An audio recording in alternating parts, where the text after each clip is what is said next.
Pero para los importadores ha sido una temporada de novedades esta, todo se va precipitando muy dinámicamente en la República Argentina y aparecieron de repente las SEDI, se ha creado este instrumento para tratar de reconducir, podríamos decir, el tema de las importaciones. Quiero saludar a José Luis Lopetegui. José Luis es director de Comercio Exterior de CAME. José Luis, un saludo muy cordial, gracias por atendernos.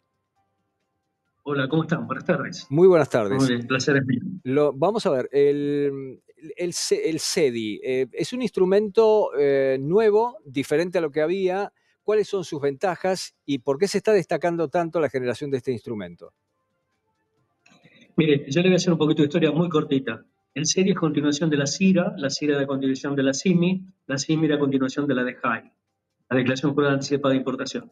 Todos instrumentos que cuando se iniciaron, mm, porque la OMC, la Organización Mundial del Comercio, solamente permite estos instrumentos que son licencias automáticas o licencias no automáticas, pero con fines estadísticos y de monitoreo, terminan siendo una herramienta para frenar y dirigir el comercio exterior. Lo que terminó siendo la CIRA fue tomando los tres elementos que frenaban o que podían regular la importación, que era el Banco Central con el giro de divisas, la Secretaría de Comercio con el manejo de licencias automáticas y no automáticas, la aduana con los amparos, que cuando uno tenía un amparo presentado no podía presentar CIRAs, había una lista negra, y la FED con el tema el coeficiente económico financiero. La CIRA, hoy en día la SEDI, vuelve a ser lo que fue en su comienzo, un sistema estadístico que no prohíbe, no frena nada, que así debe ser, porque es lo que permite la Organización Mundial de Comercio, no puede ser una herramienta de autorización de importación. Lo que nosotros estamos festejando hoy en día, si se puede decir festejar en este contexto, es que salimos de ese trabajo o ese recorrido kafkiano, que era no saber cuándo íbamos a poder hacer un pedido, nos obligaban a tener que hablar con nuestros proveedores para poder decirle o para pedirles un waiver para que nos manden mercadería sin pagarle, le vamos a pagar en 60 días, pero después si vamos al banco y nos decía, no, la fecha que decía hoy, 30 de agosto, pasó a octubre. Y después en octubre pasó a diciembre. Entonces, era una maraña de trabas y de incertidumbres que volvían loco cualquiera. Entonces, por eso es la alegría de salir de un, yo lo tildo de kafkiano, porque es no saber cuándo, no saber quién y por qué me dejan o no me dejan importar. Esto es algo más entendible, más creíble. No obstante, lo único que sigue manteniendo este sistema estadístico, es la utilización del SER, es decir, el coeficiente económico financiero, que evalúa primero si la empresa puede importar, puede gastar lo que está proponiendo importar, y entonces lo autoriza a tener una SEDI en estado de salida para poder hacer el despacho de importación. Que también es una cosa que se podría decir que es un tema de riesgo, análisis de riesgo de la empresa. No es tanta la libertad, si todos pueden importar, pero a mí me dicen, y no, yo creo que con el coeficiente económico financiero que nos da, que todavía no sabemos cuáles son las variables que toman en cuenta para decir que sí o no a un número que dan para que yo pueda importar tantos dólares. Eso me parece que es lo único que hace ruido, pero después el resto lo festejamos. Bueno, a lo mejor la operatoria contempla en ir avanzando en pasos en la dirección que usted eventualmente menciona. Si tenemos en cuenta que esta administración hace pocos días que está en marcha y ya hubo un cambio de instrumento de este tipo que eventualmente podría facilitar las importaciones, por ejemplo, o la operatoria para las importaciones a las pymes, a lo mejor hay pasos posteriores que dan un mayor grado de libertad todavía, ¿no? Yo creo que sí, por eso digo festejamos, porque todo lo que sea ordenar y hacer más predecible, hacer confiable a la administración y transparente es esperable. En el comercio internacional, no digo que se esté trabajando como antiguamente con la palabra, pero hay una cuestión de responsabilidad tanto de la empresa como del país, que si yo le digo voy a pagar, yo te voy a comprar y voy a hacerme cargo de hacer honor a la deuda que tengo, lo cumpla. esta liberalización tiende a eso. Lo que pasa es que estamos en el medio del cambio, en el medio de patear la mesa y acomodar todo lo que quedó para hacer lo mejor posible. Seguramente va a haber muchas cosas que tenga que reacomodar, pero necesitamos meternos de nuevo en el mundo confiable. El mundo está tan interconectado que uno no puede estar afuera. Si estamos afuera, nos pasa lo que nos estuvo pasando, que nadie nos vende, nadie nos quiere vender, nadie nos cree, porque no pagamos, decimos que vamos a hacer una cosa y no la hacemos. ¿Por qué el mundo va a creer en nosotros? ¿Por qué va a invertir acá si cuando va a invertir para que podamos crecer, cuando queremos sacar la rentabilidad decimos, no, a partir de ahora no vas a poder sacarlo por una necesidad que tenemos nosotros? No somos la chica más linda del baile que todos quieren venir a bailar con nosotros.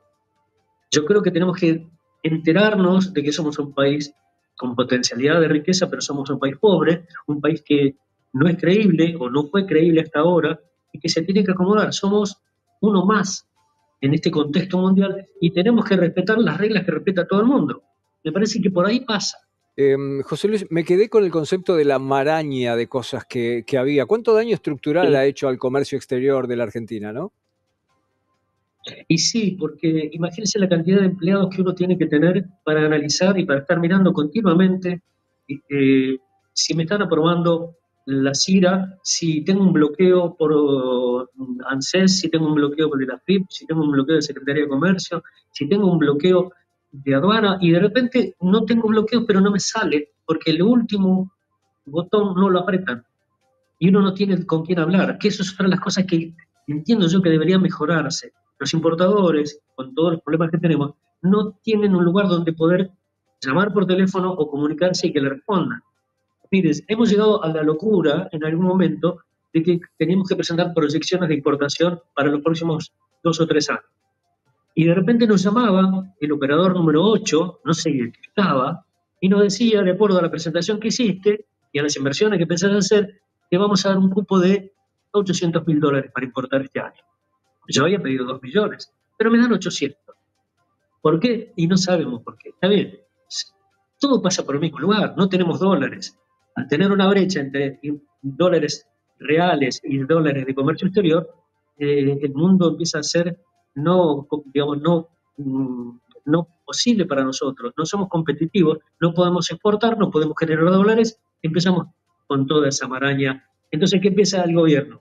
Y te trabo desde el Banco Central, te trabo desde la Secretaría de Comercio, te trabo de la AFIP, te trabo desde la aduana. ¿Por qué?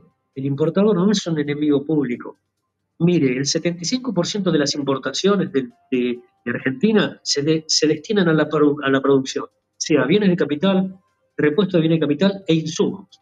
Y cuando hablo de insumos, hablo de cosas como un tejido para producir textiles a los que protegemos, pero no le dejamos exportar los insumos para poder fabricar, pero también insumos para reactivos de diagnóstico médico, partes para prótesis, medicamentos, o sea, es todo un complejo muy, muy amplio. El mundo se ha interconectado tanto que todo tiene algo importado.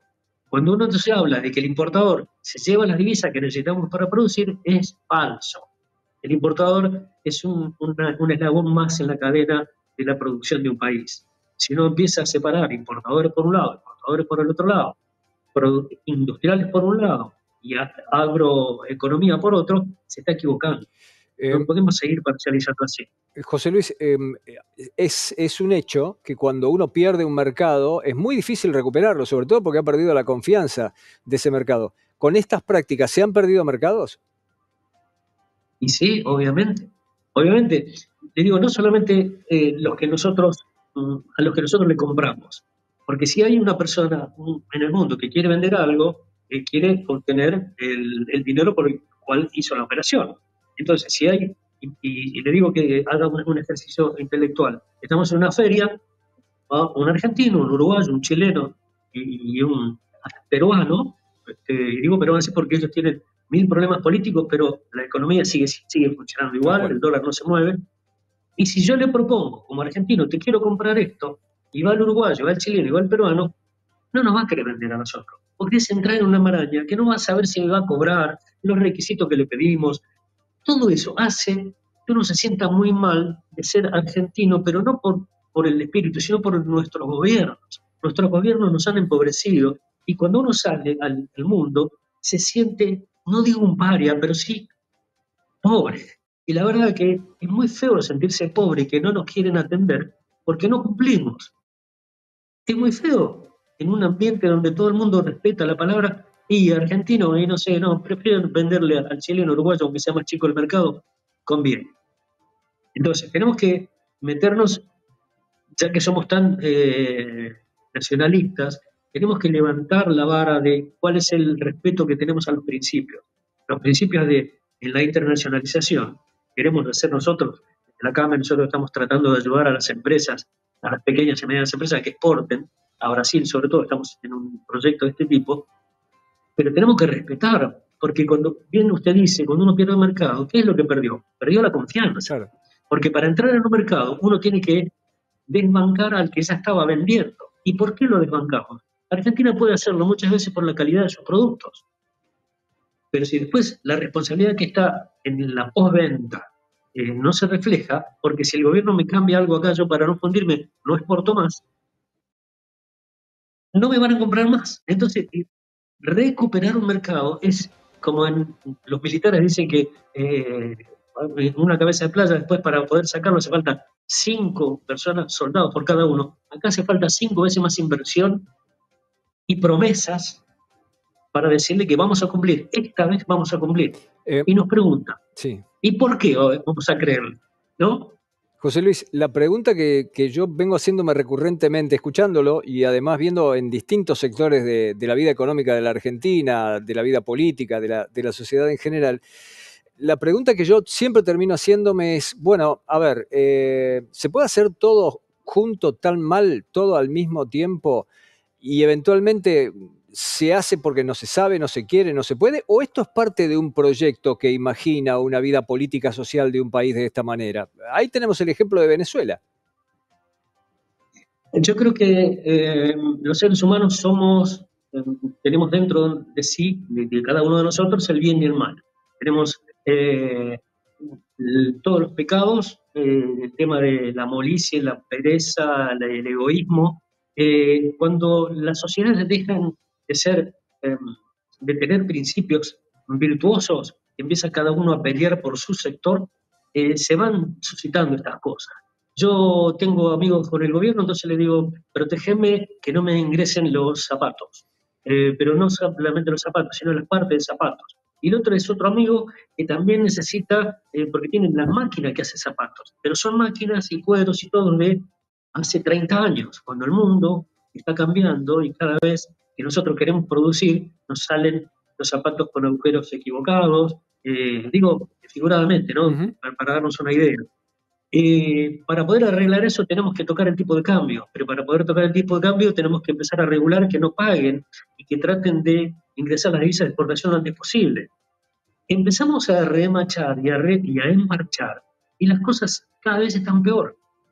En cualquier obra, en cualquier construcción, en cualquier máquina, a veces es más fácil arrancar todo de nuevo, sacar todo y empezar de nuevo, porque los parches, el remiendo, rompe la tela que ya estaba vieja.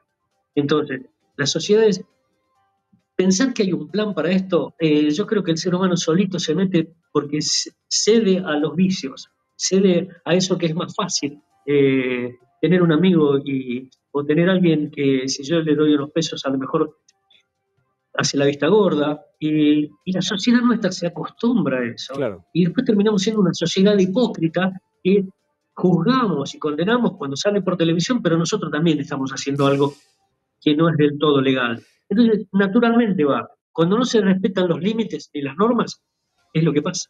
José Luis, quiero agradecer mucho su tiempo.